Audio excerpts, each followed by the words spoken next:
Hey everybody, welcome to Will and Drew's Gaming Retrospective. You're listening to episode 10 for the week of January 6, 2019. I'm your host, Drew. I'm proud I said the right year. I'm joined by Will. Will, what's going on, dude? Happy New Year, man. Happy New Year. Dude, I can't believe 2018 is behind us. I can't believe it. What a year. But I'm ready to tackle this year. Yeah, man, it's going to be a good one. There's a lot of great stuff happening in the world of gaming. It's got me pretty excited, and I know, I'm excited about the future of this podcast. We got a lot of great stuff to talk about, including an interview, which we'll be bringing in shortly. But because of that interview, I'm just going to dive right into our social media real quick. Sounds good. Follow us on Facebook, Twitter, Instagram at WDGRPodcast. It's WDGRPodcast, and you can see all of our shenanigans there. If you're not already subscribing to the show, please take a moment to do so. You can follow us on iTunes, Spotify, Stitcher Radio, TuneIn Radio, Google Play, or just take your favorite podcast app and do a search for Will and Drew's Gaming Retrospective. We're right there. Mm-hmm. Will, if somebody wants to follow you, how can they do so? Will_gear. And if you'd like to follow me, you can find me at ScionStorm on Twitter and Instagram as well. Not poison. Not poison. Definitely not poison. Well, speaking of poisonous things here, let's bring in our guest for today. He is a longtime friend of both of ours. He is a highly competitive gamer. He is world renowned for being Carmel Thunder. His name is Vic, aka Vortex. Welcome to the show, man. What's up, fellas? Thank you for having me. Dude, thank you so much. Happy New Year. Happy New Year. Thank you for taking the time to join us today, man. We're really excited to have you on board. I'm excited. I'm excited to be here. This is awesome. We got a lot to talk about too, man. A lot. Yup. Let's go. I'm good. So, I mean, let's talk about how we know each other. First of all, how long have the three of us known each other? Well, I met you first through Damien. That was what, 97? I think. Oh my gosh. 97. So yeah. What was that? 20 years? 21. Yeah. Yeah. Oh, Jesus. Almost 22 years. Yeah. 22 years. And then Jesus Christ. I had no idea. Remember exactly what year I met Will. Must have been maybe like 2000. When did you work in EB or? Oh, that was like 2003, 2004. I think that's around. Or no, was it around there, or was it when you were going to the same gym as Damien? That's when you guys started hanging out. Yeah, it should have been around the same time. Yeah. So like 04. Yeah, so I've known you since 04, basically. Yeah. Mm-hmm. From like the Halo 2 LAN party days. Yeah. Yep. Yeah, we used to do that. That's what we did. That like every weekend at my house. Most of the times, it was fun times.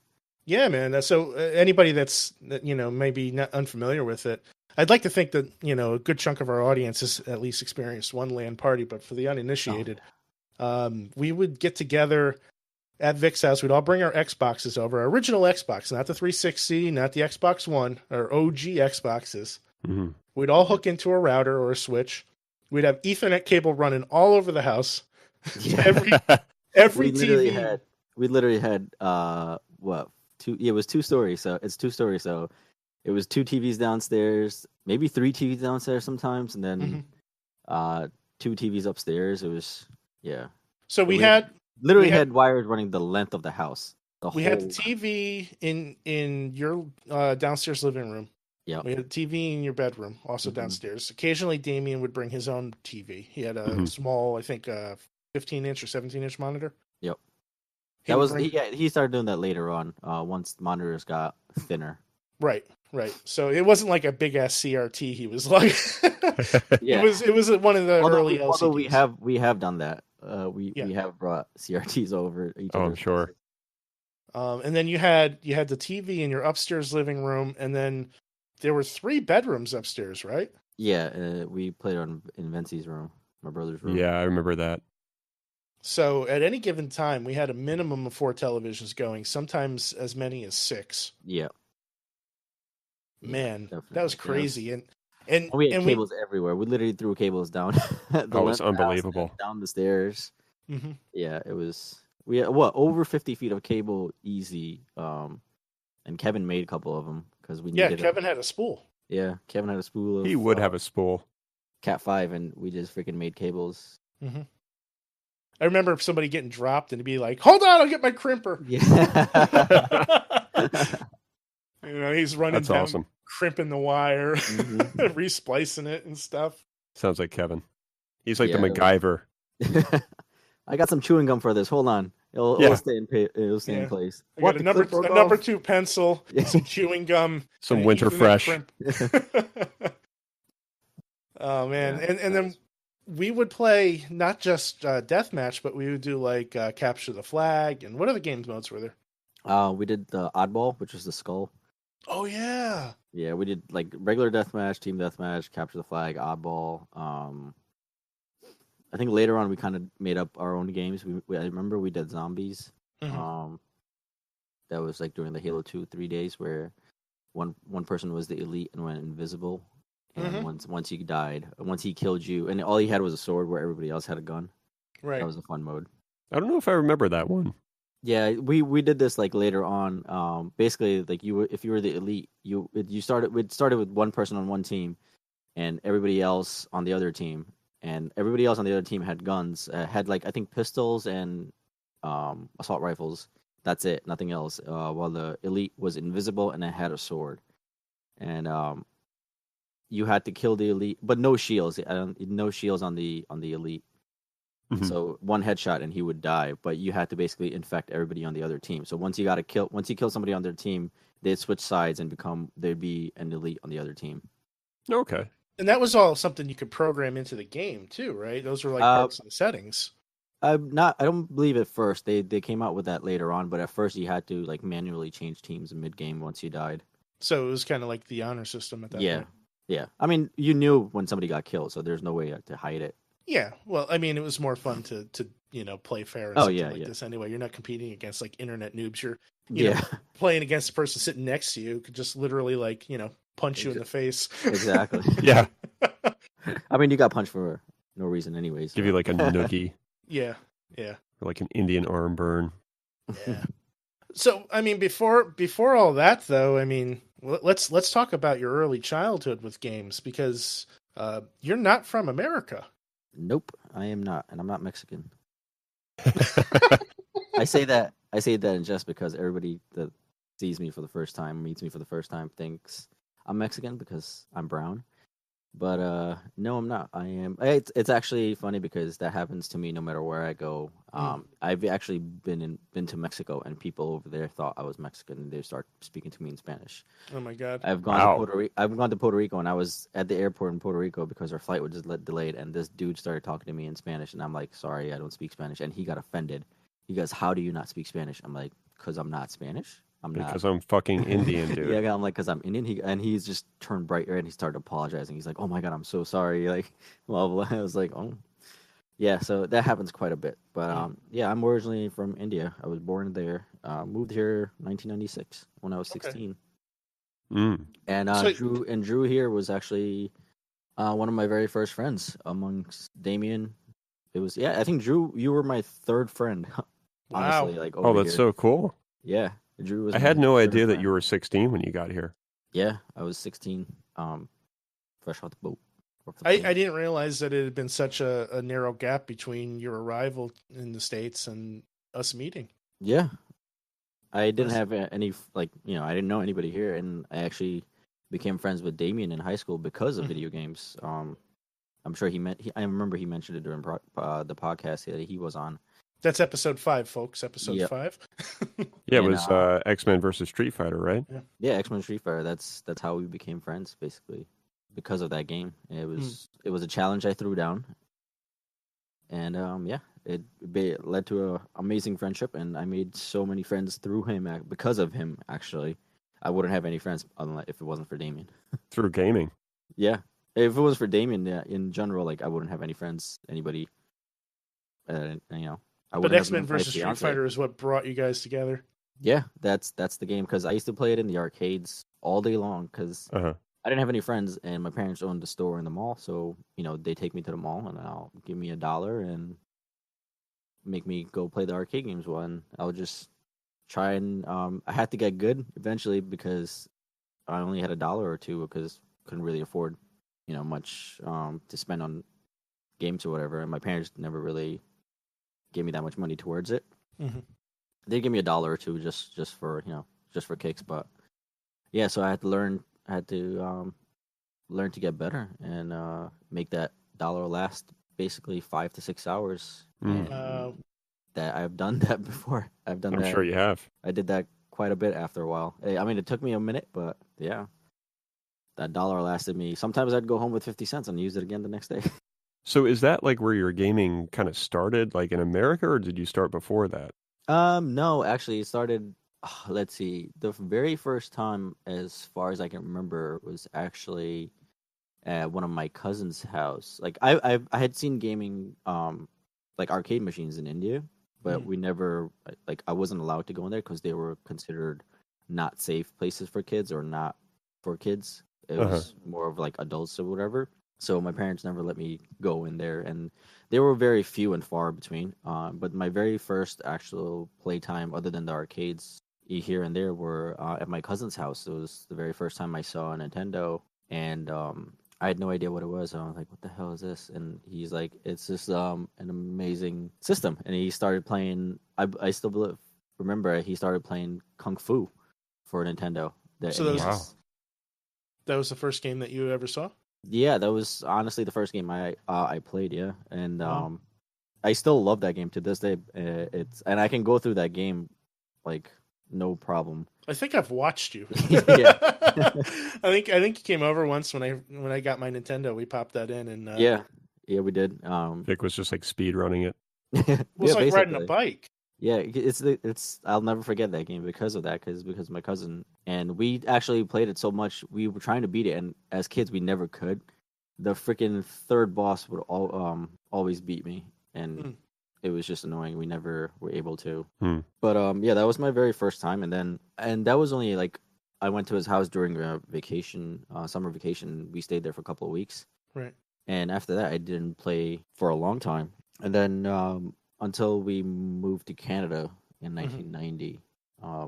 That's when, again, my dad would give me $1 and I'd go to the mall, or he'd take me to the mall, and I used to play in the arcades. I remember playing like Ninja Turtles Through Time, Turtles Through Time, the arcade game, the X-Men games, all that stuff. And yeah, I'd play that. But before that though, when we first moved to Canada, we stayed at my family member's house. I'm not sure who exactly it was, but it was a family member, and she was their daughter was like, "Oh, come on, let's go play Nintendo." And I my eyes lit up when I heard Nintendo, because I was like, "Oh, fun fact! In India, Nintendo was released for like a very small, limited amount, and they were actually called Samurai." Really? Yes, Nintendo was called Samurai in India. The NES. I don't think I ever told you guys that. I think I've told that to Damien before. Was it Nintendo Samurai or just Samurai? It was just Samurai. It just said it was Nintendo brand. I mean, it was Nintendo, but it was called Samurai instead of Nintendo Entertainment System. It was just called Samurai. Comes with like a Kill Bill sword. But yeah, it looked the same. It was the PAL version, so not the NTSC.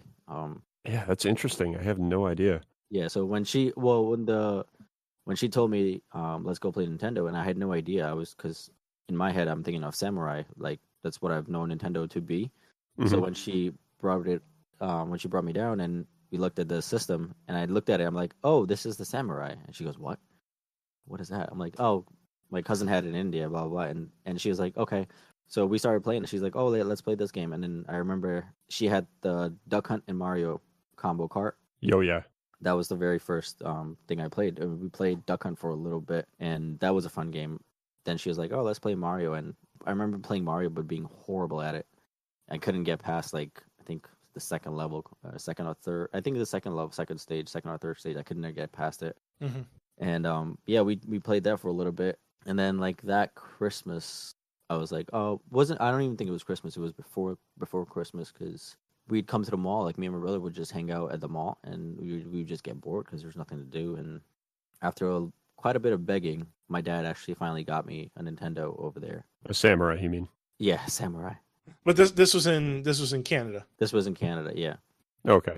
So the Nintendo was, while you were in Canada, was the first time you personally owned a game system? Actually, I might be skipping past a little bit.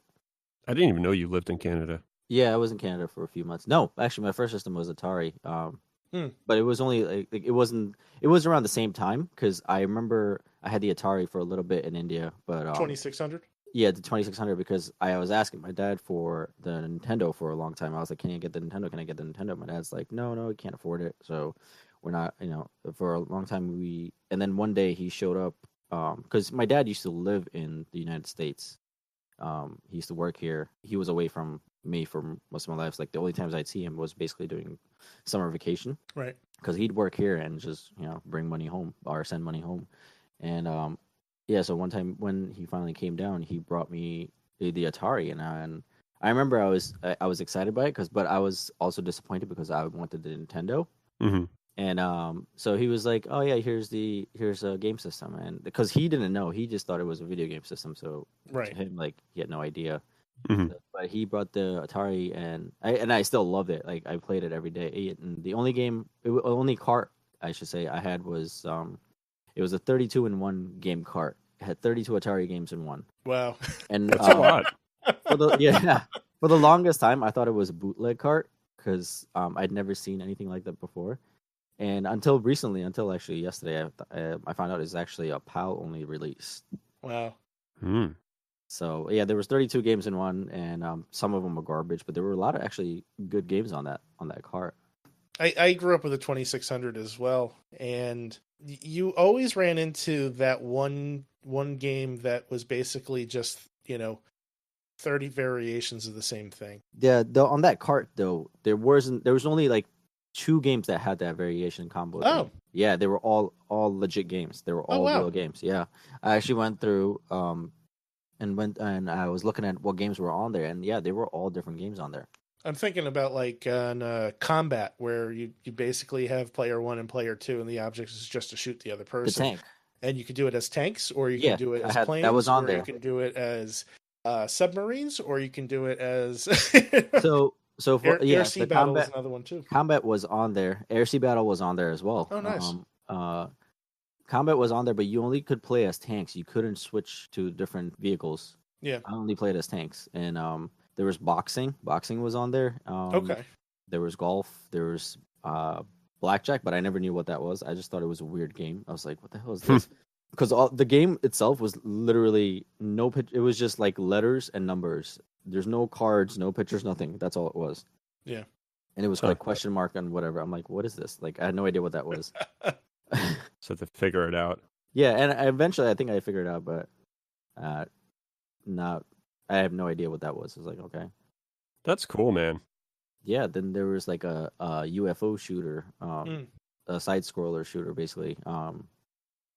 That was one of my favorite games, and I still remember that game to this day at night. And I remember getting really high score on it. Nobody could ever get that score. Nice. Like all my friends would come over to play, and nobody could ever beat that score because I just demolished that game. Gonna have to try and track that down. I want to see you play this thing. Yeah, it was called UFO. I think that's the name of the game, UFO. Yeah. Like you controlled the flying saucer and you shot like you shot like planes and like hot air balloons. Uh-huh. And a couple of other things. Like I was like, all right, but it was fun. I was just gonna say, it sounds like your not even competitive nature really, but like your kind of standard and reputation for setting high scores in games seemed to start pretty early. Yeah, I'd say so. Like ever since I was a kid, like with games, even it just started with sports and just playing outside as well with friends. Mm-hmm. I always wanted to be number one or fastest. Like on the street that I'd like when I was at that age, like younger, the street that I lived on, I was the fastest kid on that street. Like nobody could catch me. Wow. When we played tag or when you raced, we'd like do races down the street, and I was the fastest kid on the street. It was just something as a kid I always wanted to be like the fastest or that had the highest score.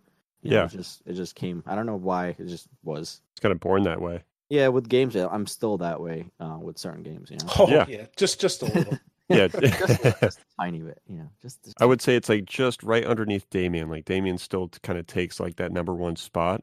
Yeah, where he's like kind of humble about it, but at the same time, like he's like uber competitive. It depends on the games, though. It depends on what games you're playing. That's true. So just to kind of tie in with you have a brother who's a couple years younger than you, Vinci. Mhm. Was he gaming with you at the same time, or Yeah, he was. 'Cause for the Atari, like we had the two controllers, so we if there was a multiplayer game, like versus games, we play against each other, or if it was single player, we'd just take turns, you know. So That's cool. he actually started gaming at a younger age than I did. really? Well, I guess Yeah. that would make sense Hmm. if you guys got the system at the same time. Yeah, he's 4 Basically. years younger than me. Was there a lot of like competitiveness and like I don't know, Oh yeah, definitely. you guys Yeah, get like pissed off with each other and stuff? we never got pissed off at each other. Like we when we were little, we really just went for the high score, or we just like we never got pissed off at each other. It was we were still young, so we really didn't think about it that way. You know, Right. we were just having fun. That's, I mean, at the end of the day, that's really what matters. Yeah, we were having fun, and then until the N64, we never really were competitive against each other. And then once we got the N64 and Mario Kart, Oh boy. it was like all hell broke loose. That was You it. throw that fucking banana one more time.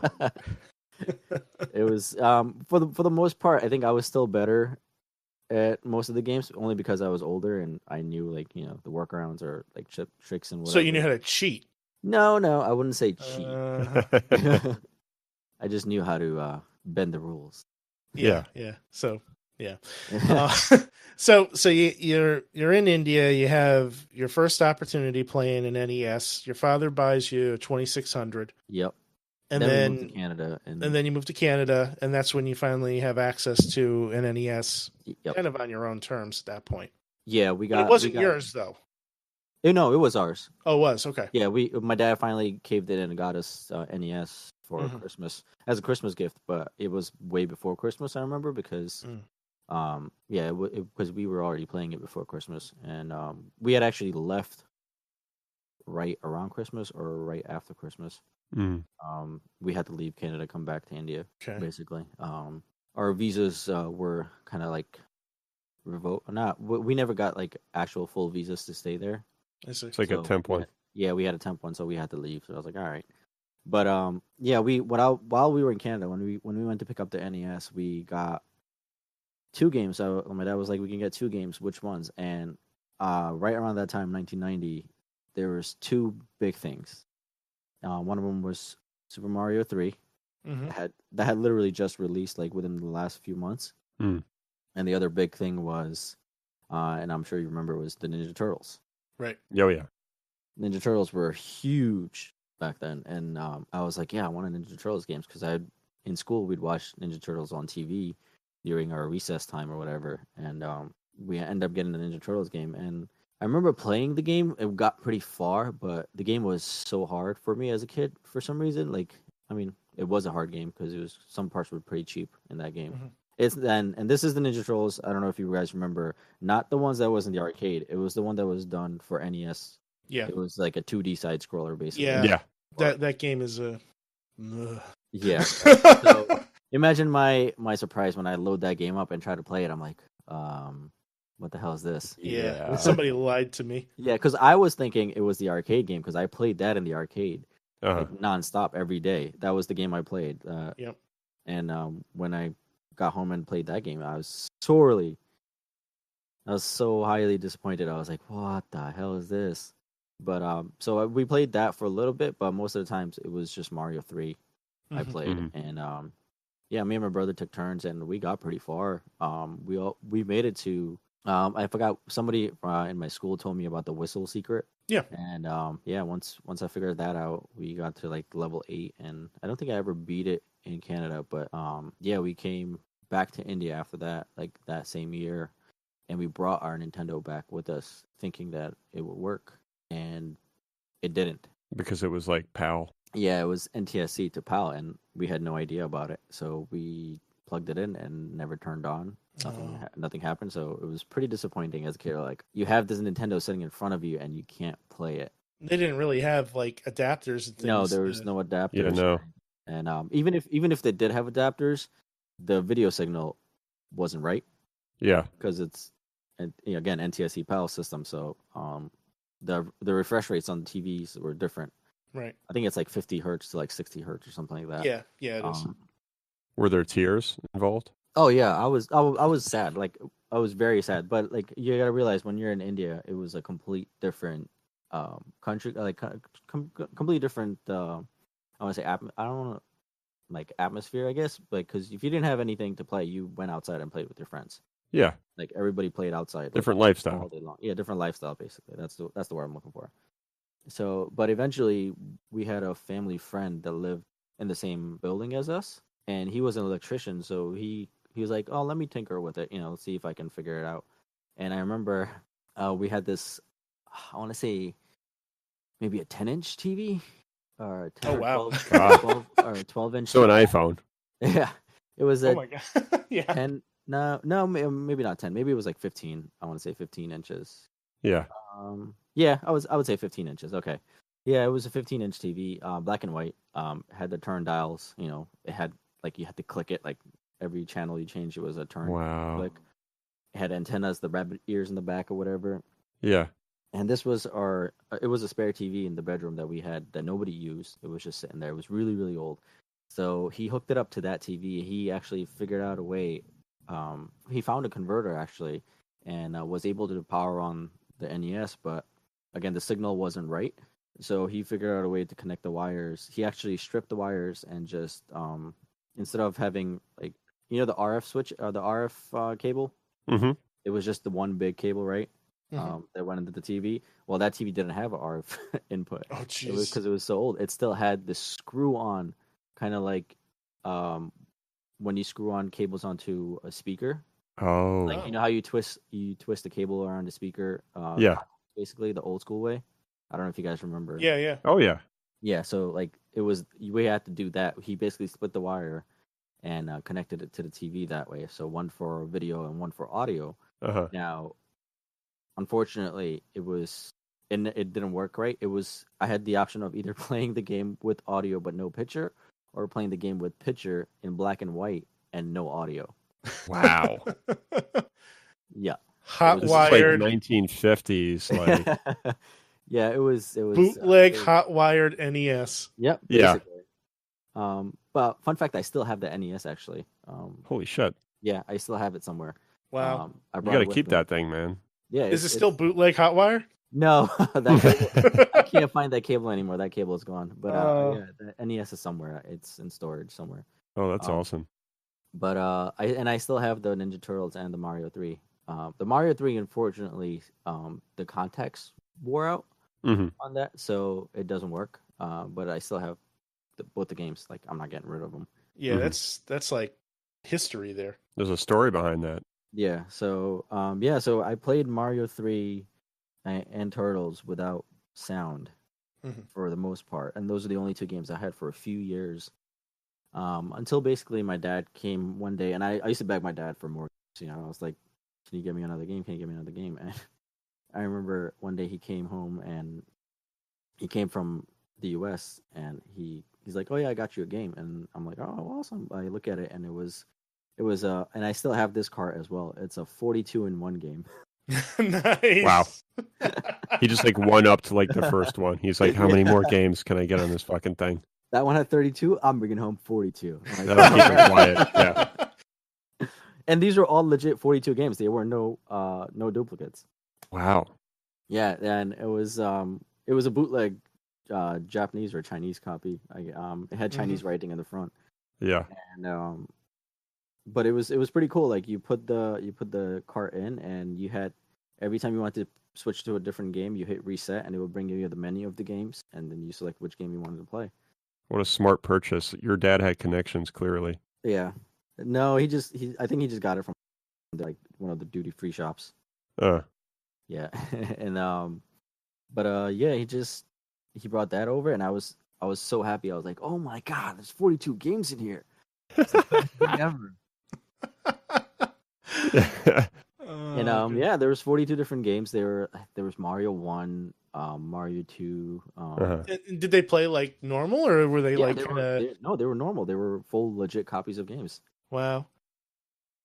There were some Who shitty knew? games on there, but yeah, they were for the most part, they were all pretty Well, good. I mean, Mario 1, I think, is something like 14 kilobytes Yeah. in size. But I mean, it's absurd. back in the day, it wasn't. Well, yeah. but I'm sure they probably had RAM chips stacked on top of RAM chips in that thing. Yo, yeah. Oh yeah, it was. I bet. Like I never opened the game cartridge. Like I didn't want to fuck with it. Basically. Yeah, but, you might, if you open that thing up, who knows what's gonna happen? Yeah. It might be like, oh no, they're onto us, and just blow up. It's like a Mission Impossible, like Yeah. little It starts cassette tape, smoking. I'm like no. self-destruct. But as a kid, like I like to tinker with stuff. So like I remember fixing my parents' stereo we had at our house. Like I would wire the speakers and I was like maybe 9 years old, 9 years old, and I was doing that. My parents were like, how the hell do you know this? I'm like, I don't know. I just looked at the wires and I was like, okay, so this goes here, this goes here. Or I'd watch I'd watch the electrician or whoever came over and just copy what he did. Huh. Mm-hmm. It's just all being observational. Yeah. So after you got the 48 and 1 or whatever it was, 42. 42 and 1. What is so what was next after that? Well, played that for like the rest of my life until then came the Game Boy. Okay. So most of my family moved over to the US and I was, me and my brother and my mom, we were still in India. We're the only ones still in India at that point. And my half sisters, they moved here and I'm very close with them. So one of my sisters actually sent home and I remember this day perfectly. She sent home with my dad a Game Boy with a couple of games, and I was in school. I was leaving. Me and my brother had the same high school, so basically it was like when the older kids left, the younger kids would go in. Mm-hmm. It was like vice versa, from what it is over here. Like over here, the younger kids go in, and then the older kids go in, or they both go in at the same time. In school. Mm-hmm. But yeah, in India it was like the older kids went in early in the morning, and kids went in later in the afternoon. Interesting. Yeah, so the older kids would go to school from like 6 to I think 2 or 6 to 1, 6 to 2. Okay. And then the younger kids would go in from like 2:30 to like 5:30 or 2:30 to 6, something like that. Uh-huh. That's really interesting. Yeah, it was yeah, it's different. Was that to like accommodate work schedules or? I think it's just most part space. Mm. Like there wasn't that that much. You didn't have like a dedicated school for. I mean, mind you, this is the highest populated country in the world. Right. Gosh, I thought it was China. No, I think we passed that. Oh, India passed that a while ago, I believe. Could be wrong, but I'm pretty go sure. India. Yeah, they passed it way past that. But yeah, so it was mostly space issue. But I remember leaving school and my brother was standing outside, and every day I'd see him outside, and we'd like talk and I'd wave by or whatever. Mm-hmm. And then he goes, "Oh, Dad's home," blah blah blah, and I'm like, "Okay, awesome." I was like, first of all, I'm excited Dad's home. I'm like, "Yeah, Dad's home." And then he goes, "He brought this awesome system. It's got like multiple games in one." I'm like, "What? What is he talking about?" I'm like, are you talking about another cart, like the 42 in 1 cart? Yeah. This time it's 100. No, he goes, no, this is like a whole new system. Like you play it in your hands. I'm like, what? I was like, my mind is You like, play it in your hands, kid. like my mind is going off right now. I'm like, what is he talking about? Like I can't comprehend this. Like Yeah. Like what do you mean? I have never seen anything like it before, so my mind couldn't comprehend that you were playing a game in your hand. Mm. So I run like to the bus, and I don't know why I ran. Like I can't get home any faster if I ran to the bus. Were you the best runner in town? I just ran to the bus, like hoping, like, oh, I'll go. So super excited, get home. I ran, like, say hi to my dad, blah blah, and he shows me this thing, and I look at it, and it's this cool little thing. I'm like, whoa! I'm like so excited. Like, what is this? And I remember the 2 games I had was Tetris. Mm-hmm. And Metroid 2, Return of Samus. Okay. Not bad. Yeah. And now, mind you, Vic probably... sorry, it was Tetris 2. Not Tetris Okay. 1, it was Tetris 2. Yeah, it was Tetris 2 and Metroid Return of Samus. Nice. And I remember playing that game, and I remember putting in Tetris, and then looking at the carts, I'm like, oh wow, these are so cool. These are tiny. Mm-hmm. They basically look like Nintendo carts, just smaller. So I was like, these are awesome. These are so cool. Like, and you could change multiple games. And I remember opening up the game box itself, and you know how every game had um that pamphlet with all the different games on it. Like, Yep. you know, like you open it up and it had all these different games with pictures and whatever. I'm like, oh my god, there's so many different games you could buy for this. And now, you know, they're in. But I put in Tetris and I put in Metroid 2 first, but I didn't know what to do because I remember playing Metroid 2, and then I fell down. You know how in Metroid 2 you jump down right off the bat and you go Right. to the right. So I'm thinking of Mario and I'm going right, you know, but at some point you're stuck. You can't go any further. So I'm like, what the hell? What am I doing wrong?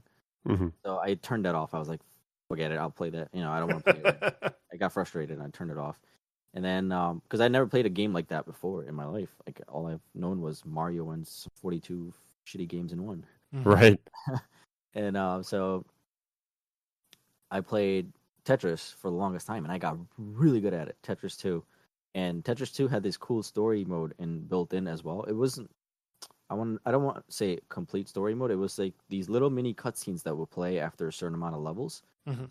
So like after level 10, it was like you'd see a little plant seed in the ground, and left level 50, it was like the plant would sprout, and then after level 100, like the plant would like start walking or whatever.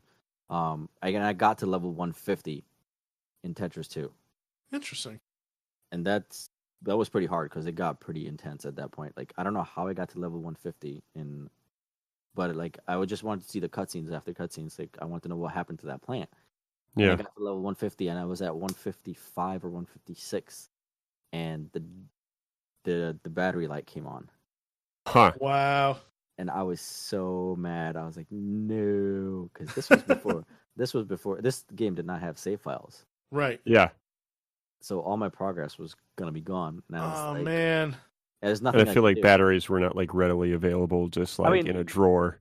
Even if they were available, I had still have to unplug it. I still have to turn it off. So no matter what, it was gonna die.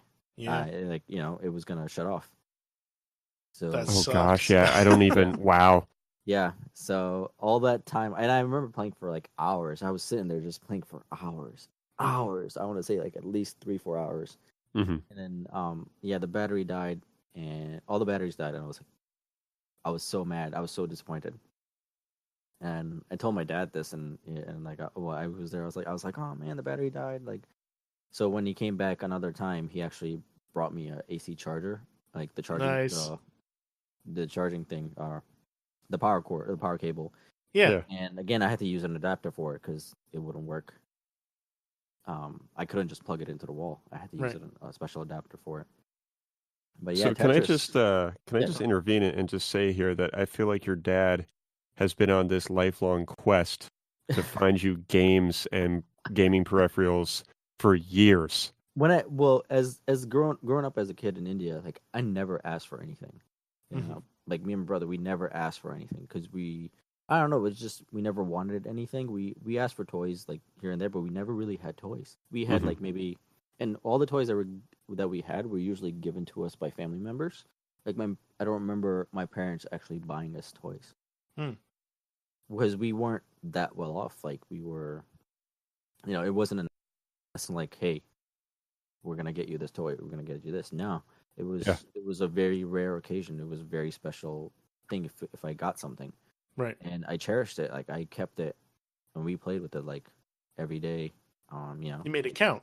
yeah, we made that count. Like we had I'm pretty sure I can still remember all the games that I ever owned or ever had growing up as a kid. Well, I think it shows like in your life today and like over the past 5 to 10 years, because I mean personally I envy and admire your commitment to game. Like, I mean, Vic is somebody who will play a game until it's completely beaten to death, and then he'll still play it for like another year, and then he'll move on to the next game and do the same thing with that. And I feel like, I mean, Drew, you and we have like ADHD with games. Oh god, don't even get me started. Like beyond belief. Like we need Adderall to like play a game and beat it, and Vic just does it no problem. Yeah. And I think that probably has a lot to do with your childhood, and like I feel like you answered my lifelong question as to why Vic and how Vic can play a game and beat it and play it for like 3 years. Yeah, that definitely had a lot to do with it because growing up not having a lot, you make everything count. Right. And that also answers your question of why I'm so cheap. That's true. Yeah, Why- for those of you that don't know, I always beat Vic up about his penny pinching tactics, but he's a smart saver and he's a smart buyer as well, and I wish I could be the same way. He's frugal. Yes, Very frugal. Frugal is the word. It's not cheap. He's frugal. The amount of times I've heard Vic say, "Dude, I just got this 55-inch TV and I paid $0 for it," and I'm like, "How, dude? I have a Best Buy credit card and I get like a $5 certificate, and then I put it towards something." Yeah. Gotta bank those points, man. Yeah, I gotta. Yeah. As you're telling this story too, Vic, like I'm thinking of your life and I'm seeing it kind of size up very much like a traditional RPG. You're in another country. Basically, yeah. He's sending his father to get supplies. Your father is basically going on fetch quests for you, and then eventually he becomes the one that's giving you the fetch quests by handing you a different game, and each game has its own objective, and you have to beat it. And then you move to Canada. That doesn't work out. So now you jump back in the airship. You go back to India. Yeah, my life is a video game, basically. It really is. I'm waiting for somebody named Sid to show up. Oh, I did have a friend named Sid. No, there you go. No. Wow. No, I didn't. I'm just kidding. Well, I feel like you did a great job telling that story, man. I don't know about you, Drew, but like I really envisioned, and like everything that he was explaining. I think you did a really good job painting a picture of your childhood, and I just kind of pictured you kind of running and getting these games and kind of being the definition of like a Nintendo advertisement when you see those kids just like, wow, cool. yeah, that I would say so. Like I remember a lot from my childhood. Actually, a lot of people don't usually remember stuff from their childhood. But I can remember, I think my 4th birthday. Wow. That's impressive. I remember a lot from my childhood. I don't know why, but I just do. Like I remember basically almost everything about my childhood. I have a memory like that too. Like I remember things like from years ago, but then I can't remember like where I put my keys like 10 minutes ago. that definitely happens to me now. Like forget where my keys are, or my phone is, but I remember everything that happened like 20, 30 years ago. Wow. But yeah, as a kid, I had to make everything count. We had to, like, I had a Hot Wheels set as a kid, and it was only one Hot Wheels set that me and my brother played, and I remember exactly. It was so much fun. It was this racetrack that you hooked up to a table, a high mount basically. You have to mount it, screw it in from the bottom. It clipped on, and it had these 2 loops that connected to one exit basically. And we'd race our cars down this track, and it would go, and whoever came out the loop first won. Basically, that was the whole thing. It was basically 2 tracks that merged into one via these loop-de-loop. Right. And it was those things were huge in the 90s. Yeah, and that I remember that was also given to me by my one of my sisters. They sent it over, and we played that and I still had that when we left in '96. And that was cool. That was given to me when I was maybe like 9 or 10. Wow. Maybe before that actually. Yeah, it was before that. Yeah, so like we had to make our toys count. So whatever I had, I made sure I played thoroughly. Like Metroid 2. Speaking of Metroid 2, like I finally went back to it after getting tired of Tetris. I was like, all right, I'm done with Tetris. Like I'm gonna play this other game because there was the only 2 games that I had. And then, I played Metroid 2, and same thing, I kept going. I was like, what the hell? Why am I getting stuck? Until I realized you can go left. Yeah. And that was a tricky thing with Metroid. Like, it was a game that really did a wonderful job of teaching you what you needed to do without explicitly telling you. Like one of the first things in the first Metroid that you do is just you go the opposite direction than you've been trained for. Yeah, so Metroid 2 was basically my Metroid 1. I never played Metroid 1.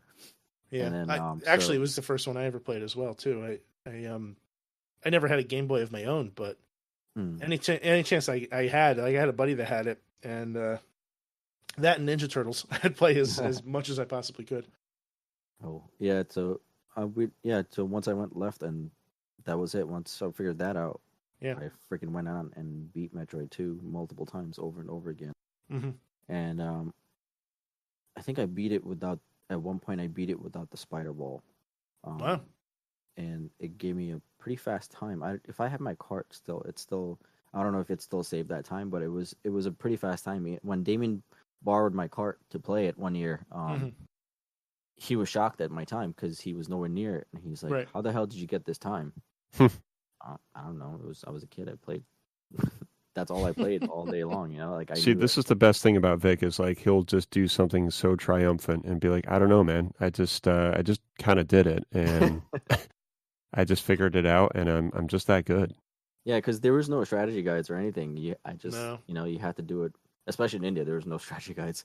Like, Yeah. if it was the game, and that's all I had. Then there was another game. Eventually, my dad got me Who Framed Roger Rabbit for Game Boy. Oh wow. Yeah, that was the third Game Boy game I had, and Do you still have that one too? I don't think I have that one. I got rid of that one. I traded that one into Funko Land. Funko Land. Oh God. I traded that in for my for the Xbox, the original Xbox. Interesting. Yeah, I had a whole bunch of Nintendo and Game Boy games that I traded in. Yeah. And my 64 and all that stuff. We'll get into the 64 in a little bit here. Yeah. So I got Who Framed Roger Rabbit, and that was another game that stumped me because there was one point I couldn't figure out where to go, what to do, because again, it didn't tell you. You just had to go everywhere, and then I was like, "What the hell is going on?" And then I didn't play that game for a long time, and then finally one day on summer vacation, like I randomly happened to find out what to do, and I was like, "Oh my god, this is what I had to do the whole time." It was the stupidest freaking thing in the world, and like all I had to do was hit up to get into a door, and I couldn't figure. And that's freaking stumped me for the longest time because I thought I checked every single house, and it was just that one house that I didn't go in.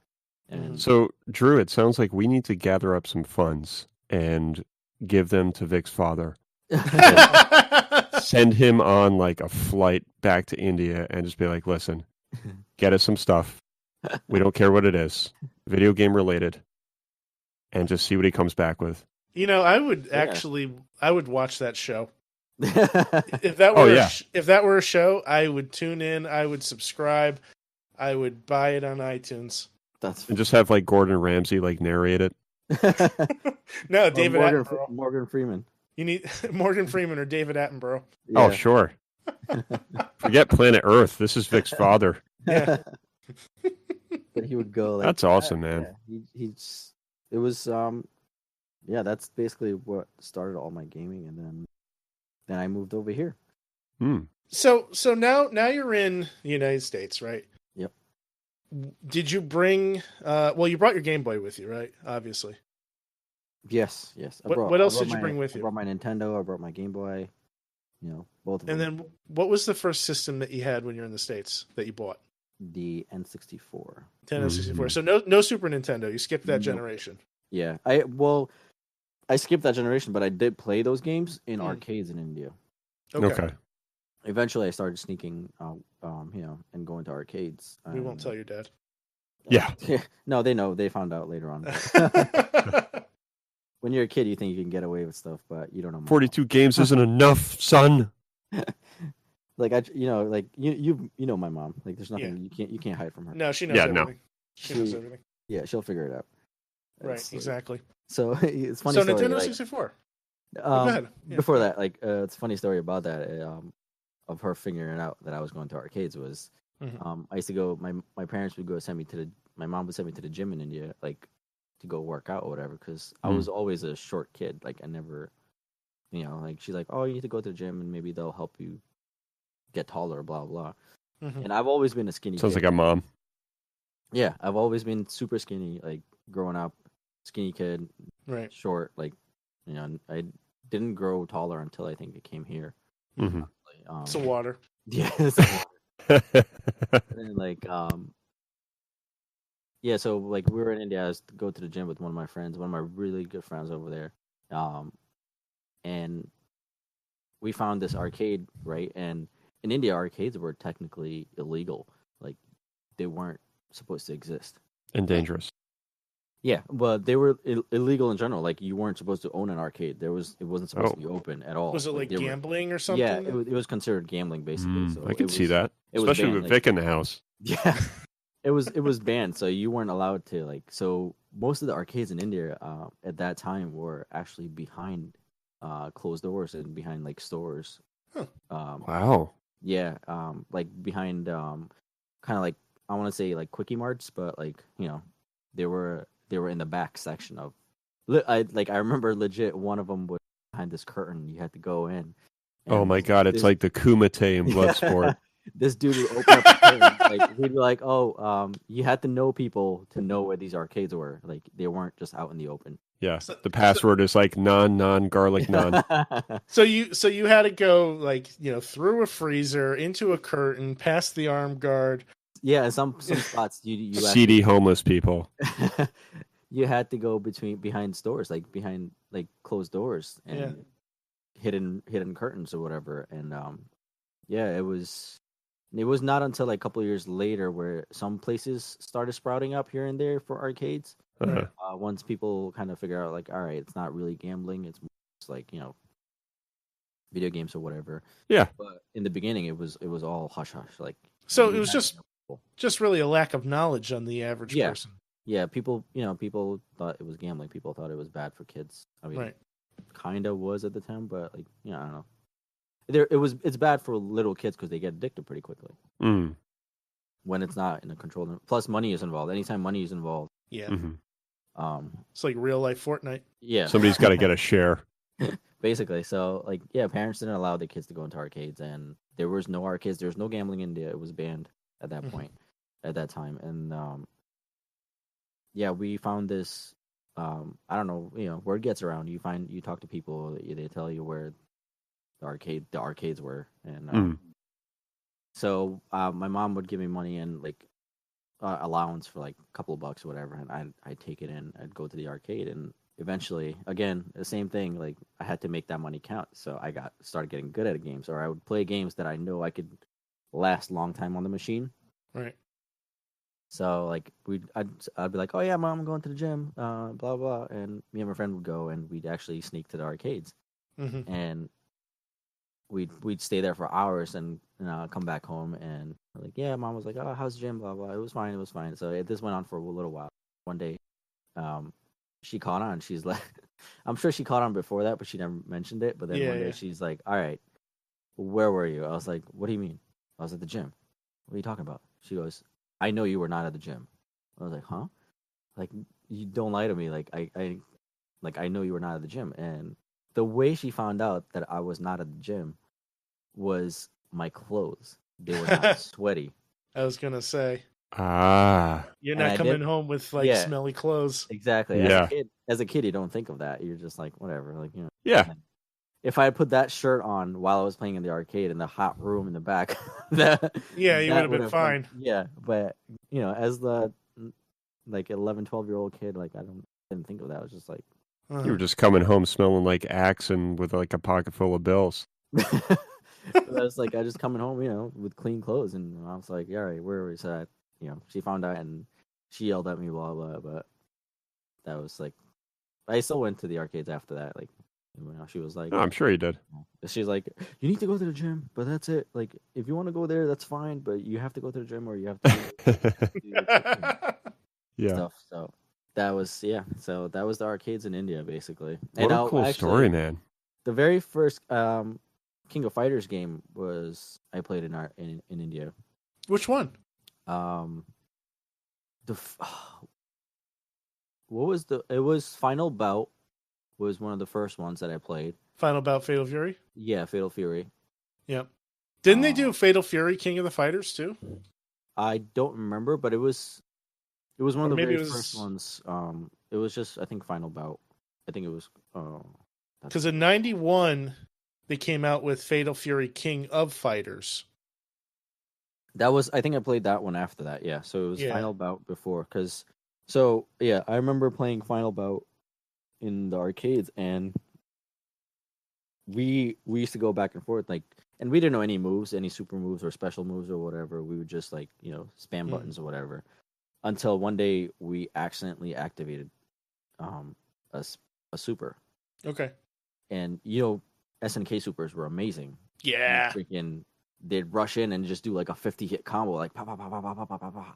It was such a cool thing to watch. And the first time one of us did it on accident, we just like all just stood there in awe, looked at it, and then looked at each other. We're like, "What just happened?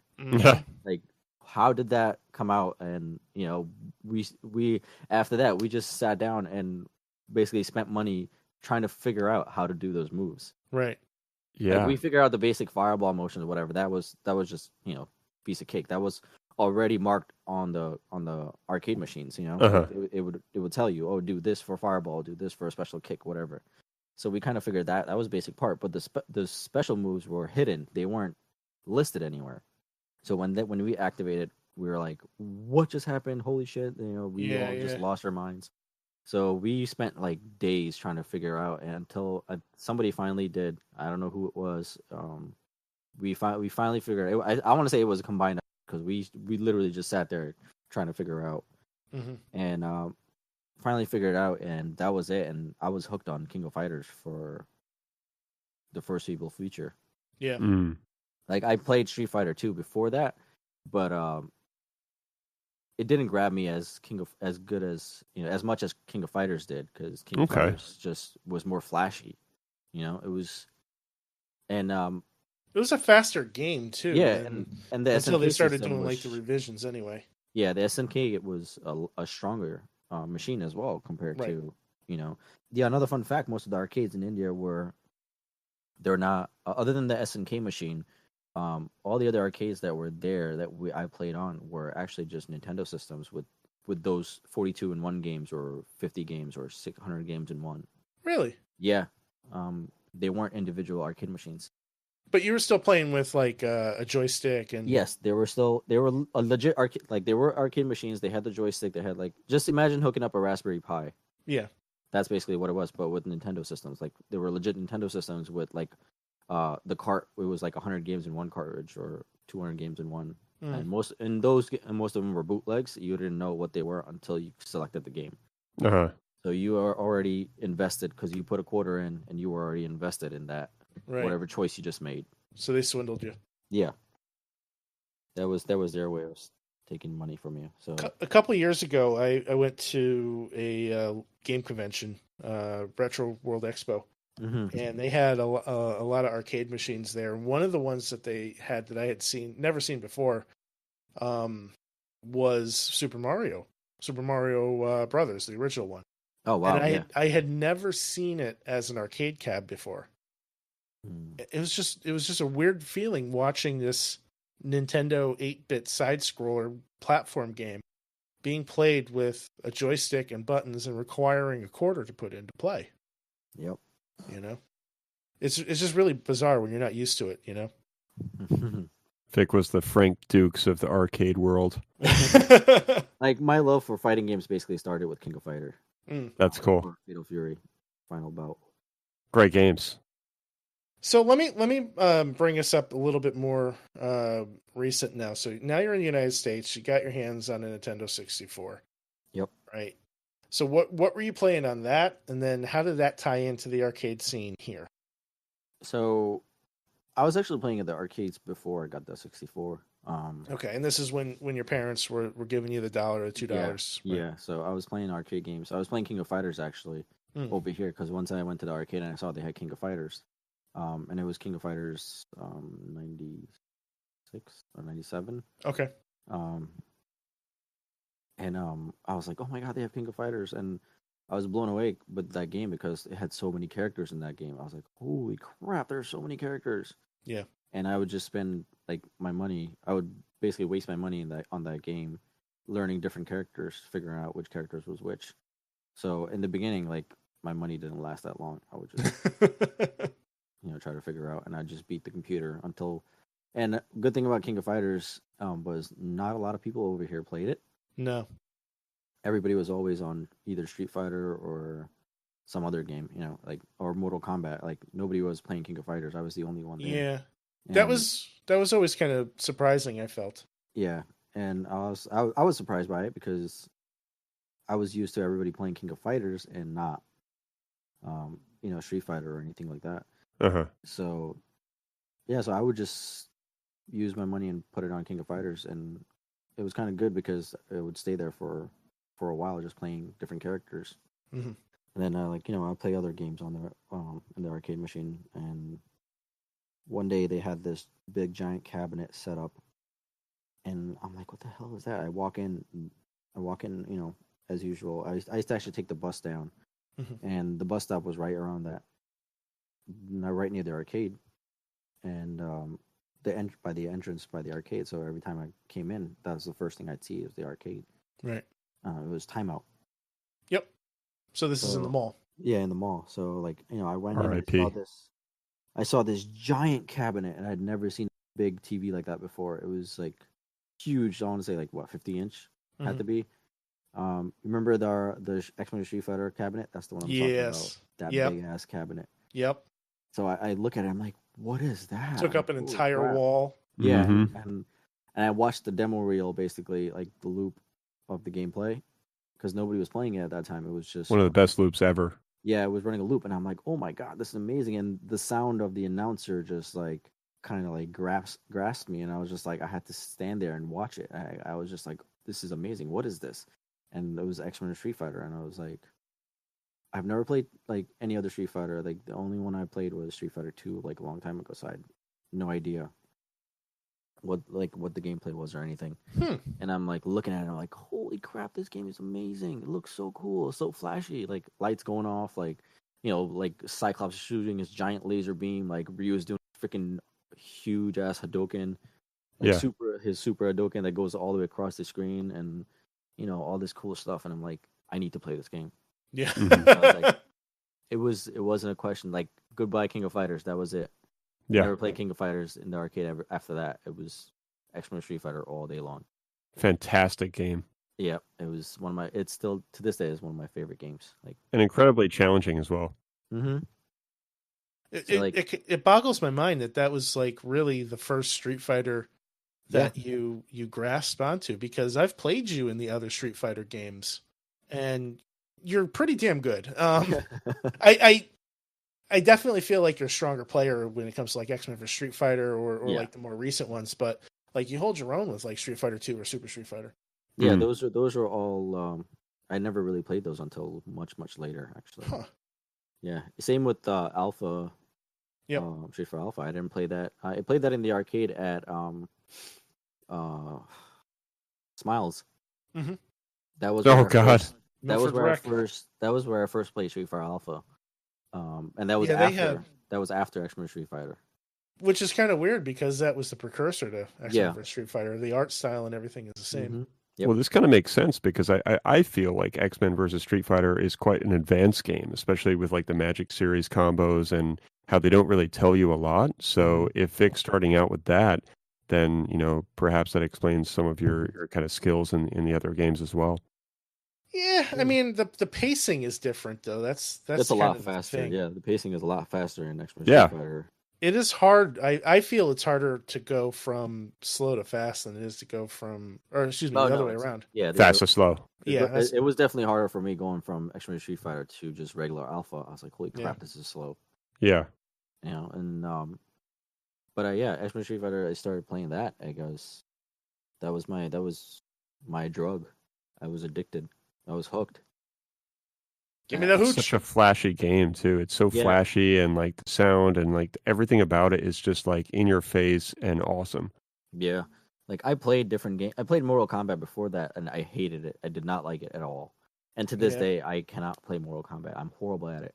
It's so different. Horrible at it. I just never clicked for me. I don't know why. It never did. I played Tekken. Again, horrible at it. I can't. Nobody except Damien's good at Tekken. Yeah. That's pretty much true. That's another point. I played Tekken at Damien's house first, and well, there you go. That kind of turned me off the game completely. Yeah, I mean that's gonna because I literally put my controller down because he picked King and he just did this freaking grab combo loop that I couldn't do nothing about. I just sat there. I'm like, all right, this is fun. Yeah. Let's just lay down in your stomach and just get whipped. But this was, I guess, this was payback for me kicking his ass next to Street Fighter. Oh, I'm sure. Like, Oh, totally. He's like, I have a plan. Yeah, basically. But yeah, I played Extra Street Fighter in the arcades, and I was like 16 years old, and I had no friends, that nobody I knew, and I would just chill. So, but this begs the question: like, if you're kicking everybody's ass in X-Men versus Street Fighter in the arcade, how the hell do you expect to make friends? That's Well, a good point, Drew. There was a couple people that that were better than me, and I could never beat. Well, there was one guy. Honestly, there was one guy that was really good, and we always went back and forth. But there was one guy I never beat. I never beat him. He was just ridiculously good, and he was. Anytime I saw him there, he was there for like hours. No. He would literally play for hours. That's all he did. Describe him to us. He was just like this tall black kid, afro. Had these baggy pants, like cargo pants, like always dressed like pretty cool, like almost like a raver almost, but not a raver. Yeah, like Jinko jeans and shit. No, not Jinko jeans. Like I wanna say like raver pants kind of, but cargo. Okay. Like not Jinko. But I think yeah, they were called like UFO pants. Maybe. Yeah, he had a vest. He used to have a vest like a in the winter he'd have a winter vest on or stuff like that. But right. I'm looking at Google photos of UFO pants, by the way. Yeah, UFO pants. Drew, you're amazing. This is why I love you, man. Carry on. But yeah, like this kid I never could beat. And he was much older than me. He played it like religiously every single day. And me and him played against each other a lot. Mm-hmm. And he was one of the very few guys that actually stood up for me at the arcades, because people would get mad that they were getting beat by this little Indian kid. Yeah. That looked like he was 10 years old. And Mexican. So, like, I'd play, and the people literally, if you played in the arcades, people would want to fight you. Right. They didn't care, like, what was going on. They're like, if you beat them, like, really bad in front of other people, they wanted to fight you. And I'm over here, like, skinny kid, like, 100 pounds, soaking wet. I'm just, like, kicking your ass, and people are getting pissed off. And this guy was the only guy that ever was like, yo, back off, like he's just better than you, like he's just kicking your ass, plain and simple. Yeah. It was like, like people would call you names or whatever, and he just like, he'd always stuck up for me, so I kind of that's cool. That. Like, that's cool. He's like, back off. Like me and him kind of had like a rivalry, kind of fights going, like. But he respected you. Yeah, he respected me because, like I was. Because you were good. I was the only one of the very few ones that could like challenge him and give him a challenging fight. There was a couple others that were really good, like Marlon. He used to work there as well, and he was really good.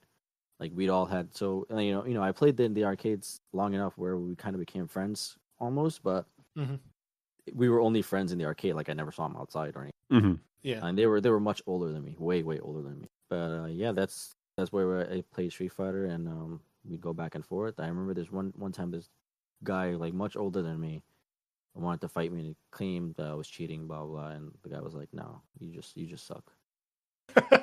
Like he just straight up looked at him and was like, "No, nah, sir, no, sir, just suck." No, sir. No, he didn't even said no, sir. He just said, "Nah, you just suck, man. You just suck. Just like admit it. You just suck. Just walk away." And the guy just like the guy literally spent like $5 trying to beat me, and he's just like, "Nope." Yeah. And like he just left after that. It's like, I'm getting a pretzel. Fuck this. We just started laughing after that. Like we just laugh at each other, like shit like that.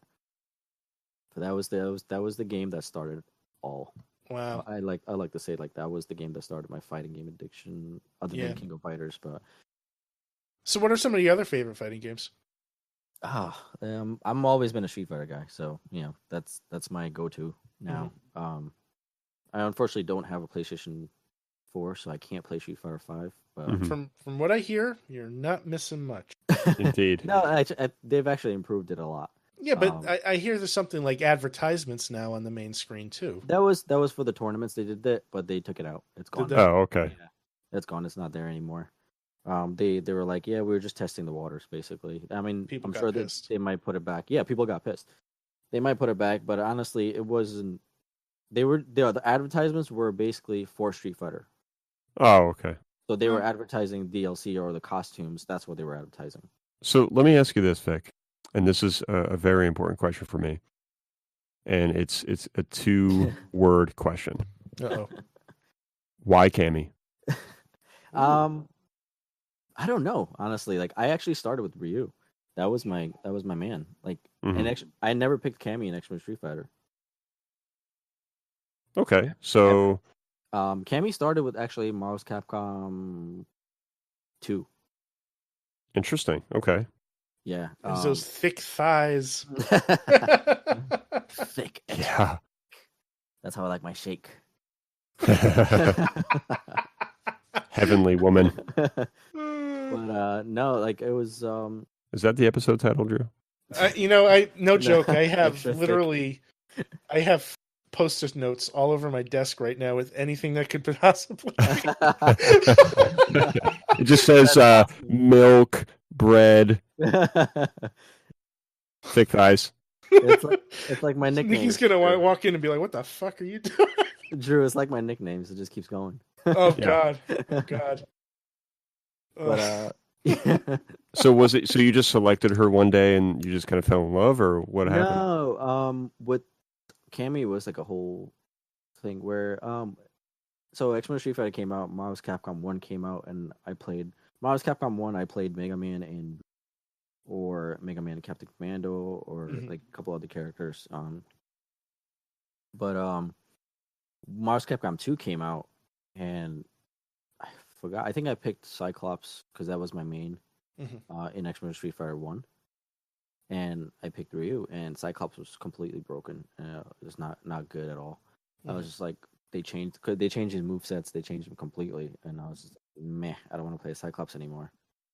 And I was trying different characters back, left and right, and I couldn't figure it out. I was like, nothing really clicked. Mm-hmm. Then one day I saw this guy playing as Cammy, and he was ridiculously good, like amazing with her. And I was like, holy shit, who is this character? Like, why haven't I ever picked it as her? And I would just watch him like play, and I would go up against him. Like he would wipe the floor with me, like it would be no question. Like he knew the infinites, for that game. And this kid, I had never seen this kid before in my life. At this arcade, like I knew everybody at the arcade. Like we knew each other. Like we knew everybody that went there. This kid was some random kid that I never saw. That was the only day I saw him. I never saw him again after that. But I watched him the whole time he was there. I watched him play nonstop, and he was playing Cammy and somebody else. I didn't really care about the other character because he just used Cammy. Because in Marvel's Capcom 2, you could pick 3 characters, Right. but he never switched from Cammy because he was so good with it. And I just watched him play, and he was doing the infinite loops and just destroying people. And I kind of memorized his play style, his moves, like what he was doing, and started practicing once he left. And from next day on, like I started practicing with Cammy and just stuck with her and like started trying to figure out how he did his moves. And once I figured those out, that was it. That was like Cammy was my main from then on. Nice. Like the observer. Yeah, that's how I learn. I just watch people. Honestly, like even when I'm learning new things or trying to change the brakes on my car or trying to work on my car or anything like that, like building a computer, like I just watch people and it just kind of like sticks. I can't learn from books. I'm horrible learning from books. If you show me something how to do it, I'll remember it for the rest of my life. Mm-hmm. I'm the same way. Yeah, me too. But like if you tell me to read this and figure out, no, that's not going to happen. So I want to pivot a little bit here then, because we've covered your arcade career I pretty thoroughly, but it doesn't explain Tribes. Oh, okay. Tribes. Yeah, this is a game I need to hear like the backstory of. Tribes is my all-time favorite PC game to this day. Yeah, nothing beats it. For the listeners that aren't familiar with the game, can you describe it a little bit for us? Yeah, Tribes was this. Man, Tribes, I can go on for hours about. You can hear him getting romantic.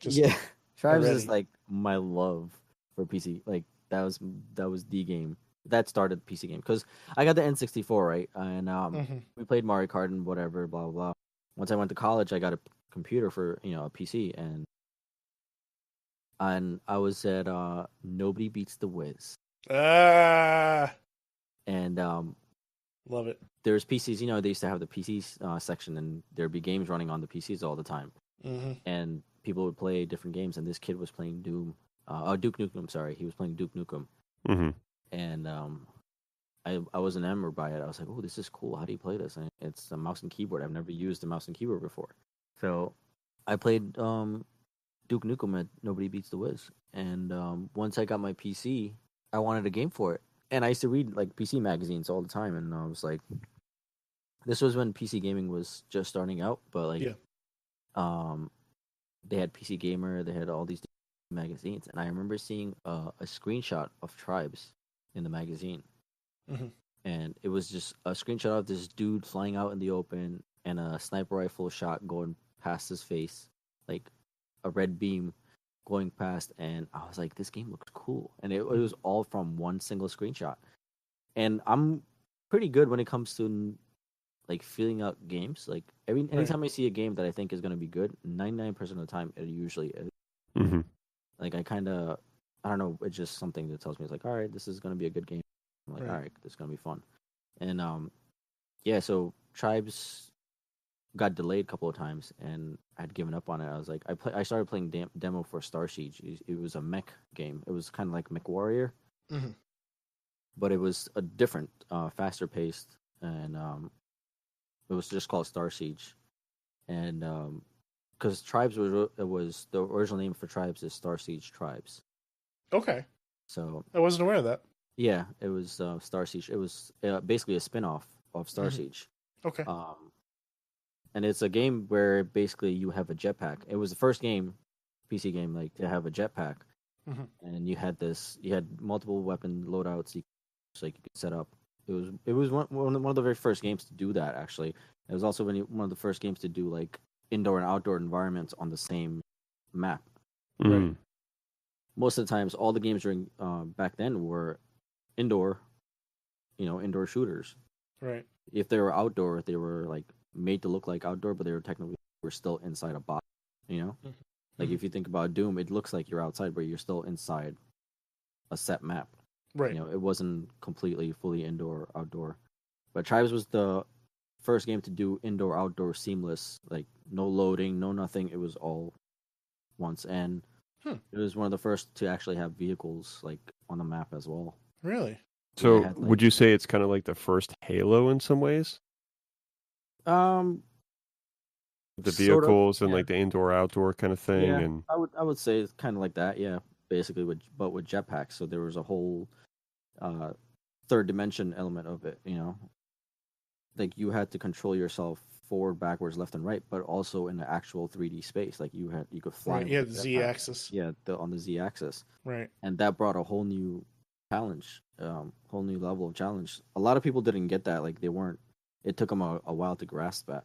Yeah, especially coming from something like Doom or Duke Nukem. Where you only have you just have jump and forward, backwards. Yeah, in Doom's case, not even jump. Not even jump. Yeah. Like so, it was just like people weren't used to that, and it just looked so cool. Yeah. And once I started playing that game and that was it. Like I was hooked, and I remember playing that, and I actually got that as a Christmas gift from my sister. Again, like I told you, like another gift. Like every time it's something like it was always given to me because I could never afford it. Like I never had the money for it. Yeah. So it was always given to me, and I remember this was a Christmas gift from. Yeah. And I played it like every single day. Like I went to college, came home, played that game like nonstop. And me and my brother actually never wanted to play it. And he was like, nah, it looks dumb, it looks boring. I'm gonna play it. I'm just gonna play my 64. And then he'd watch me play the game and see me get like super excited and like hyped up and like yelling at because there was no chat. Like there was like quick chats, and you had to type in the thing. There's no voice game chat itself. There was no voice chat. So honestly, Tribes is the reason I know how to type. Yeah. And Snipe. Type in Snipe. There's your title. Yeah, that could be it. Another title. Yeah. But yeah, Tribes was the reason I learned how to type, because you had to stop, type really fast, and then keep moving, 'cause otherwise you'd get shot. Yeah. Right. So it was like super. I had to learn how to type really fast, and that was the game that did it. I mean, it had quick chats or whatever, but a lot of times quick chats, like it had a lot of quick chats. Like you could actually edit the quick chats yourself if you went in Like the presets. file. Yeah, you could go into and make scripts. Like it was a Word doc that you made, and you'd freaking type it out like code. You code it out, and actually coded my own chat files. Nice. Yeah, That's cool. Yeah, I shared it out, and I learned how to code on like chat files on there, or script on there as well, because of Tribes. So yeah, you go from keyboard and mouse, Yeah. Tribes, to controller with Halo. So yeah, with Tribes, it was Tribes 1 and 2. Yeah. There were like, I never played any console game other than 64. Right. It was always PC for a long time. I played PC games like left and right. I played Quake 3 Arena. I played Counter Strike. I played Half-Life. All the amazing PC games. I think I was lucky enough to play PC games during the height. Yeah. Of PC gaming. Yep. That's when everything started coming out, and I was lucky enough to play it around that time. And well, back then there was a definitive difference between PC gaming and console gaming. Yeah, very. So, like, and those were the games, CS and Half-Life and Quake. Yeah, so like I had a I had a Compaq PC. Oh my god. That we got from CompUSA, and it was so weak. Like it had no graphics card or anything. I played Tribes in server mode for the longest time. I didn't even know what graphics card were. Like I didn't know you could get better graphics for the longest time. I just played Tribes in software mode on a 28.8 modem. And everybody, and I started becoming friends with people on Tribes. Yeah. I started talking to them because you had teams, you had clans, and you could actually challenge other clans. Like it was called OGL, and it was like a ladder, and you challenge other teams to climb up the ladder. And the team I was in actually ended up being number 1 a few times in the whole United States. Yeah. We were always top 5, like top 5 or top 10. We got number 1 a few times, but it was very hard because it got very competitive at that level. It was ridiculous. And Tribes was actually one of the first games to start streaming. Really? By streaming I mean like broadcasting. Like people, there was believe it or not, there were I want to say like radio broadcasting, but like for games. Like there was a channel, I think it was called TSN. I could be wrong, but they would basically commentate on tournaments. And you could watch the tournament recordings later on. It was pretty cool. Like Tribes was one of the first games to get that started, because you could Tribes, you could basically record your gameplay. It was built into the game, and you could watch it later on. That's cool. The whole So they had like a theater mode already. Yeah, they did. It was one of the first games to do it, if not the first game. Tribes did a lot of firsts for its time. Like it was one of the, I think it was one of the first games to do it, if not the first game. They had a lot of firsts for. I had no idea. Yeah, it sucks because it didn't really take off as much as it should have. Because I believe it came out around the same time as Quake, and everybody was, or Quake 2 or 3 and Unreal Tournament, and everybody was more into those shooters than this. And the high learning curve is what pushed people away, because of the jetpacking and the flying, and it pushed a lot of people away because it took a while to master, get hang of it. Makes sense. But yeah, it was the first game to have like theater mode, save your files, your whole gameplay, and watch it. You go back and watch it, and when you did tournaments, everybody actually did that. Everybody recorded their gameplay to combat cheating. So it was. There were no way to report people. Yeah, there was no way to report people. But if you had a recording, you could show like, hey, this guy is doing this. And then if you thought somebody was suspecting of cheating, you could be like, hey, show me your demo, your file, your recording, and I want to make sure you weren't cheating or whatever. Like and just like fax it over to like the devs. You would just put it on a server and you just download it, fax it over. Yeah. It's like an ongoing joke on this podcast now. Will has this unhealthy obsession with fax machines for some reason. Yeah. I'm going to bring it back, dude. You watch. Hey, good luck with that, buddy. Yeah. I'll eBay that shit. Yeah, you would like the tournament organizers or whatever would watch the recording and make sure nobody was cheating. And if you suspected somebody, you'd be like, hey, this guy was cheating, or this guy was like sniping from this far, freaking auto aiming, blah blah, which has happened quite a few times. Right. And the recording would basically save your ass, saying like, "Hey, no, I'm sniping legit. I'm shooting. Mm-hmm. There's no. I'm just that damn good." Basically, like I played our freaking 28.8K modem. I had to lead my shots. Yeah. A lot.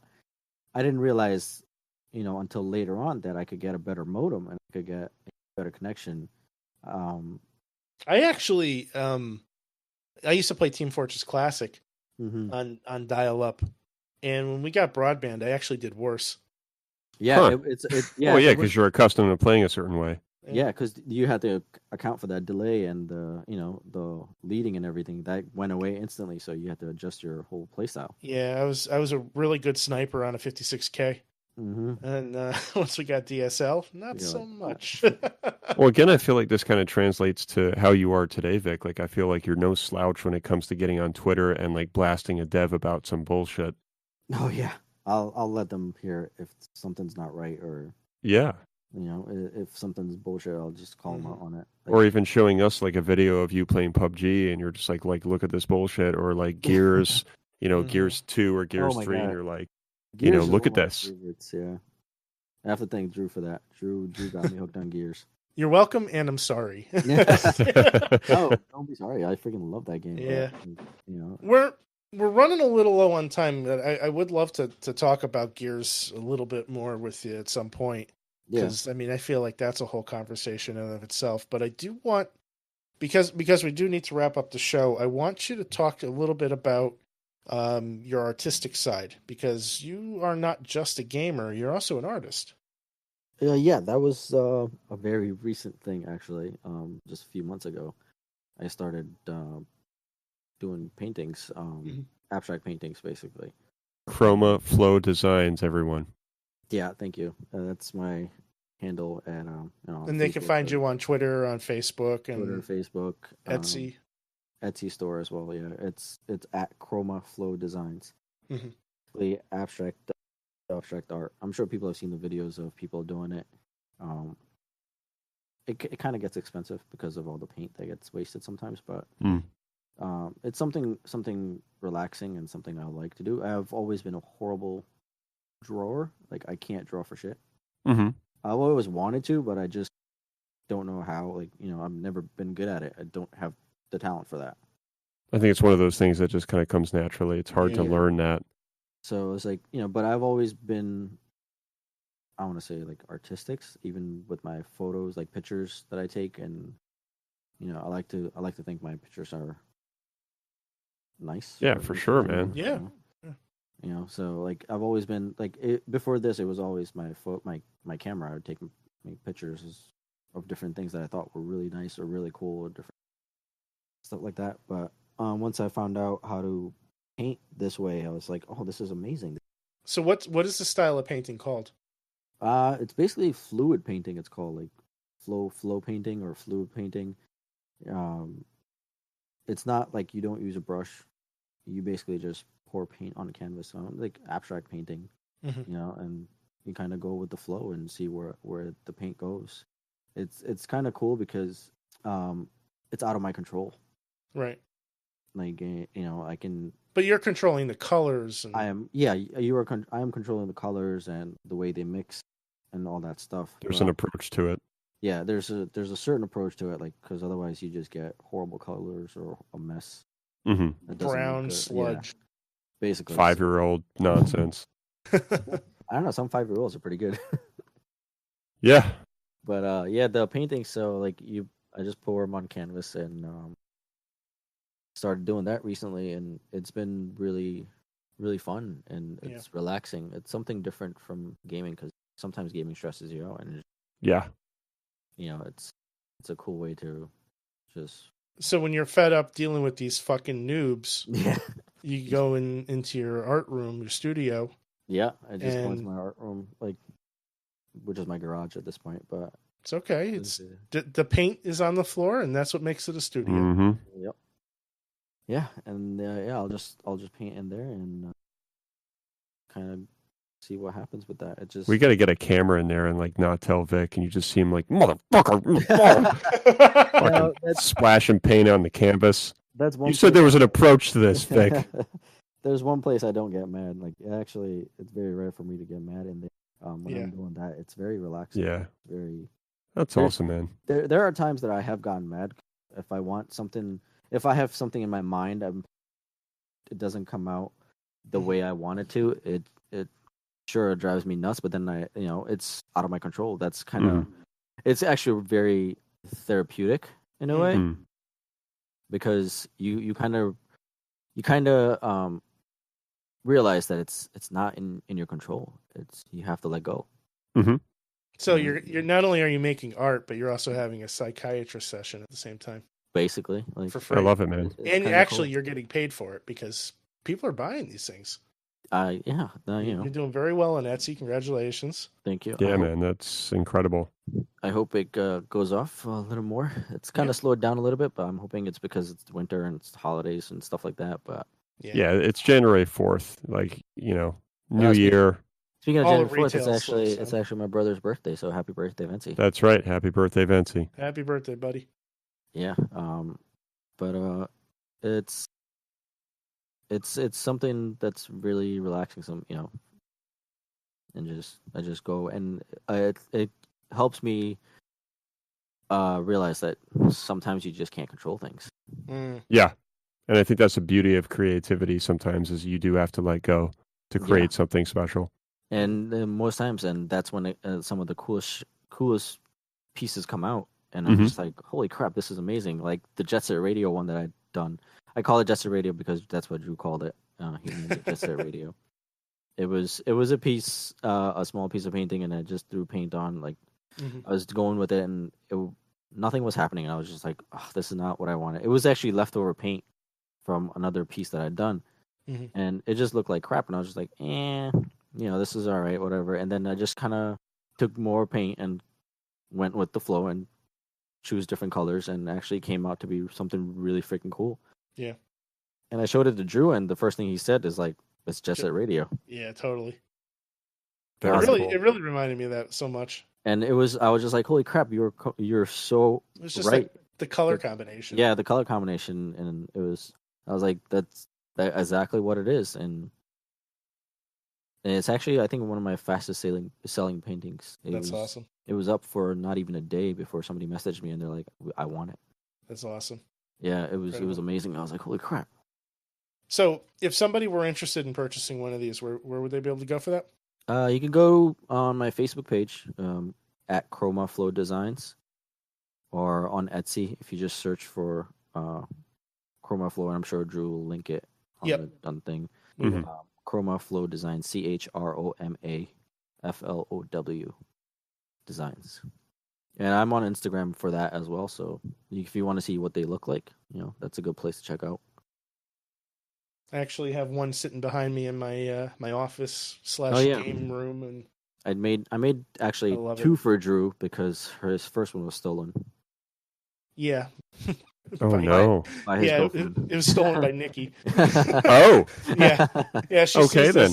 She sees the color of it, and she's like, "Oh, this would be great in my craft room." I'm like, she just walks away from it, and you're just sitting there like, that just happened. There was a fight for that painting. Yeah, she won handily and quickly. Yeah. So, but the one that he made me is actually, I think, better fitting for the game for the room. Yeah, it's got like this nice NES red. And I kind of had that going for it. I was going for the NES colors, So it has the red, the green, the gray. Yep. My walls are going with gray, it. so it's perfect. Yeah. So I was going for that color scheme, the NES color scheme, because it was going to be in this game room. The first one I did was just a random one that I was just like, all right, let me make one for Drew. Actually, no, it was a gift for you for buying your house. Mm. It was a Right. housewarming gift. Right. So I was like, yeah, let me make one, and Nikki took that one. Yeah, she did. Yeah. I Swiftly. need to make one for Will, actually. I'll make Yeah, one for so you, I mean, this is my request. X-Men versus Street Fighter colors incorporated into the painting. All right. Yeah, I could do that. That's actually, I could kind of picture that already. Yeah. Blues, yellows, If reds. you actually look at that Phoenix painting that I did, that actually has the same color scheme. Hmm. I don't know if you've seen that one, Will. I'll have to take a look. Yeah, I call it the Phoenix because it looks like the Phoenix, basically. It's my favorite piece. Other than the very first one that I've done, it's one of my favorite ones because I love the way it came. It literally looks like a phoenix. Yeah, it's pretty amazing. I'll have to take a look. Yeah, definitely tonight. Yeah. But yeah, if you don't like that one, I'll make you another one. Sounds good, man. Yeah, I'd love one. I have to make a big one for my brother and my sister-in-law. They want one for the pool, the room. Mm-hmm. Nice. It's a huge one, but unfortunately, because it's cold out, it kind of sucks painting wise because the ceiling of it kind of messes up because of the cold, and so I have to wait for it to warm up a little bit anytime I do a painting. Yeah, so you got a couple months. Yeah, unfortunately. But I mean, I still make them. Like I'll still do them. A couple of them here and there. Yeah. It's just I can't finish them on a cold day. I have to do them do it on like a warm day. Right. Yeah, and then I had one of Drew's friends buy one from Australia, which was awesome. That was my first one that I ever sold. It went to Australia. That's awesome. That was amazing. I was like, holy crap! Across the world, yeah. literally. Yeah. Mm-hmm. Doesn't get much further than that. Which was very humbling when that happens. I'm like, wow, like somebody actually wants my painting. Yeah, it just goes to show how global social media really is. Yeah, definitely. That's awesome, man. Well, good for you. I really hope that you sell more this year. Thank you. I think 2019 is going to be a good year for you. Yeah. So. I feel it. So again, folks, check them out on Twitter, on Instagram, on Etsy, on Facebook at Chroma Flow Designs. I'll have a link in the show notes for you. And if somebody wants to follow you and your gaming expedition here, how can they do that? You have social media for yourself? Yeah, social media for myself. It's Vortex v0rt3x. That's my Instagram. Can you say that one more time? It's v0rt3x. Okay. That's also my gamer tag for Xbox Live, actually. So if you guys want to play PUBG or Rocket League, hit me up. Yeah, and then we'll have Vic's father's information in the link as well. He will kill you. Yeah. He'll do it. He's like the Indian Don. No, I think Damien says that he calls him the Indian Dalai Lama. Oh, it's cool. A very peaceful man. Because you never see him angry. No. Yeah, that's true. Well,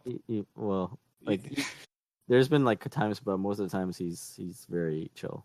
I've been in the house enough times where I've seen 9 times out of 10, 9.5 times out of 10, it's a huge smile, really, really happy. But every once in a while, but you know what, we all do. I'm not saying, I get the same way too. So, Vic, thank you so much for taking time to chat with us tonight. Really had a good time hearing all about it. Absolute pleasure. Thank you for having me. This was fun. Hopefully, we'll have you back on. Yeah, man, we'd like to. There's definitely a lot more stories I could tell. Yeah, I mean that's the thing. Like, I feel like we've barely scratched the surface. We have a Cliff Notes version of your life in about an hour and a half, and I would just love to just sit down and just talk shop about fighting games with you for an hour. Yeah, break out the Britannica.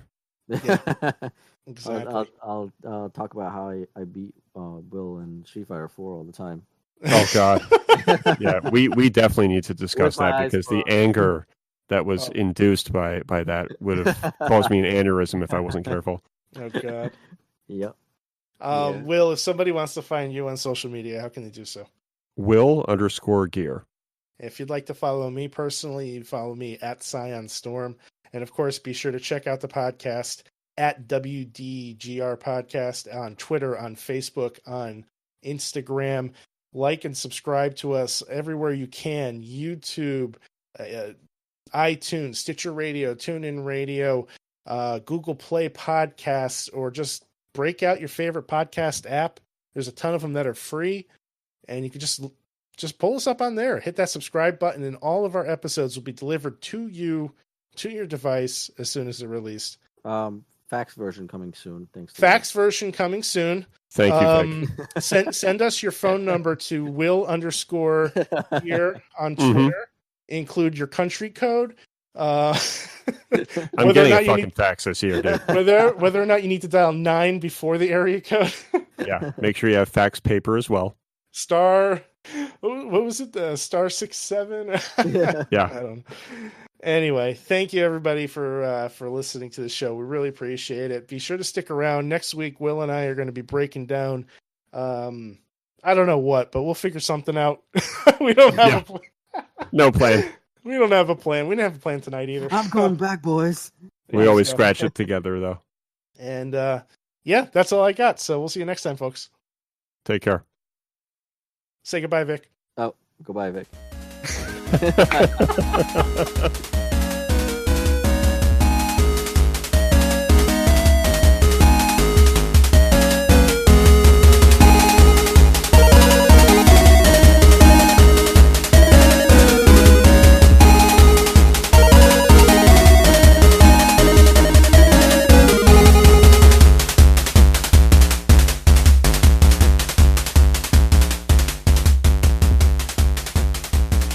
Like that scene from Pulp Fiction at the end when they go to like Monster Joe's garage.